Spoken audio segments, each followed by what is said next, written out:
이슈뉴스, 서울등호 연합뉴스, 특별취재팀 홍정규 기자 등호 우리나라의 제조업 가동률이 갈수록 떨어져 10년 전 금융위기 수준에 근접했다.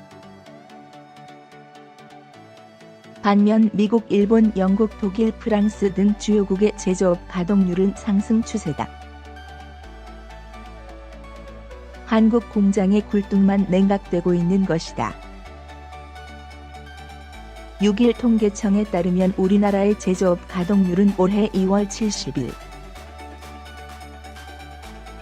2%를 기록했다. 가동률은 최대 생산 능력 대비 실제 생산량이다. 제조업 가동률은 경기 부침에 큰 영향을 받았다.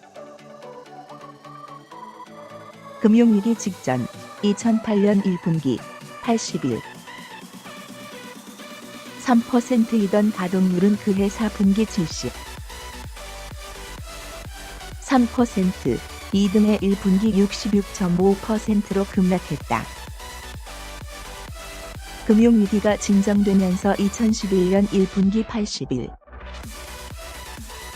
3%까지 반등했던 가동률은 이후 줄곧 하락세다. 1분기 기준으로 2012년 79, 7%, 2014년 77.1%, 2016년 73, 6%, 2018년 72.8% 등이다. 올해 들어서도 가동률이 계속 떨어지면서 2월 가동률은 금융위기 이후 가장 낮은 수준이다.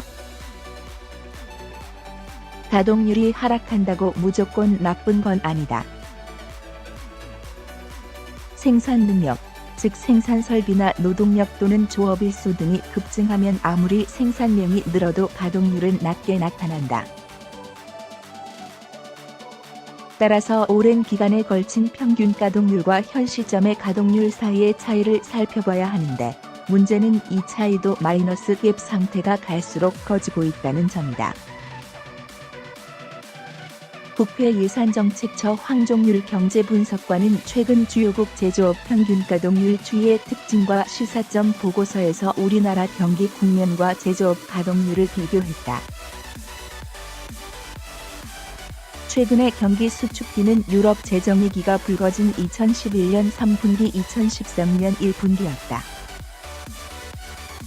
이때 하락한 가동률은 경기 회복 뒤에도 하락세를 이어가면서 평균 가동률을 밑돌게 됐다.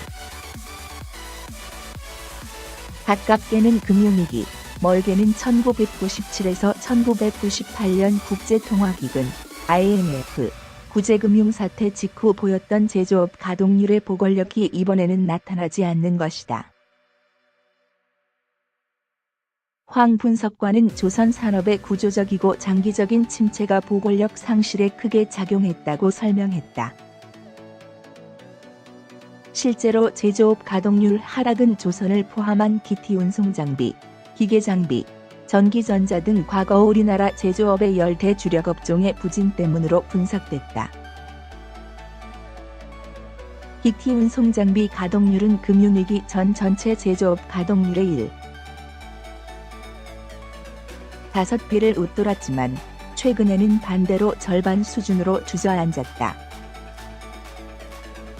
세계적 수요 둔화와 과잉 설비 탓이다.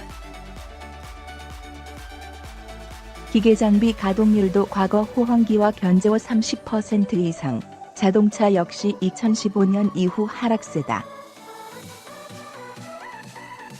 황 분석관은 반도체 산업마저 고전할 경우 가동률은 더 낮아질 것으로 예상했다.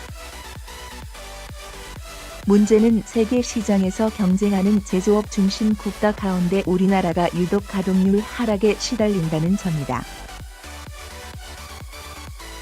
보고서에 따르면 제조업 강국인 독일은 금융위기 전 1990에서 2008년 84, 3%이던 가동률이 금융위기 때 2009에서 2010년 73, 6%로 하락했다가 금융위기 이후 85, 0%로 회복했다. 같은 기간 영국, 80 6% 73.3% 81.1% 스페인 79 0% 72.6% 78.4% 이탈리아 76 1% 71.2% 76.4% 프랑스 82 5% 76.0% 78.6%도 비슷한 양상이다. 미국과 일본의 제조업 가동률은 아직 금융위기 이전 수준까지는 오르지 못했지만 금융위기 때 급락했던 데서 어느 정도 회복한 상태다. 결국 주요국 가운데 가동률이 줄곧 하향 곡선을 그리는 국가는 우리나라가 거의 유일한 셈이다. 더 큰 문제는 우리나라가 아직 서비스업 비중이 작고 내차 산업 이행도 더딘, 즉 여전히 제조업 비중이 큰 굴뚝 경제인데도 가동률이 하락하는 상황이다. 경제협력개발기구 OECD에 따르면 우리나라는 2016년 국내 총생산 GDP 중 제조업 비중이 28.4%로 중국 28.8%배 버금갔다. 독일 21.0%, 일본 20.0%, 미국 12.0%보다 크다. 황 분석관은 제조업 가동률을 끌어올리지 못할 경우 투자 고용의 악순환으로 이어진다며 가동률 하락은 경제 전체의 생산 능력 확대를 제약한다고 지적했다. 정부는 전통적 제조업의 현주소를 위기로 규정하고 제조업 혁신으로 경제 활력을 회복하겠다는 목표를 세웠다. 산업통상자원부는 올해 업무보고에서 전북, 부산 경남, 광주 전남, 대구 경북의 수소차, 전기차, 공기산업, 섬유 철강 등 14개 프로젝트를 추진하겠다고 밝혔다. 또 소재 부품 장비, 반도체 디스플레이 배터리, 자동차 조선, 섬유 가전 등 4개 산업군에 대한 고부가가치화 전략을 대규모 연구 개발 투자와 병행하기로 했다. 제조업을 혁신하고 활력을 회복하려면 기존 산업의 구조조정이 강도 높게 전제돼야 한다는 견해가 적지 않다. 산업은행이 대우조선해양을 민영화해 현대중공업과 합친 비기분 체제로 조선 산업을 재편하려는 게 대표적 사례다. 사는 관계자는 전통 제조업이 한계에 부딪히면서 성장 동력을 잃고 있다며 구조조정으로 제조업을 다시 일으켜야 한다고 강조했다. 쟁@inner.co.kr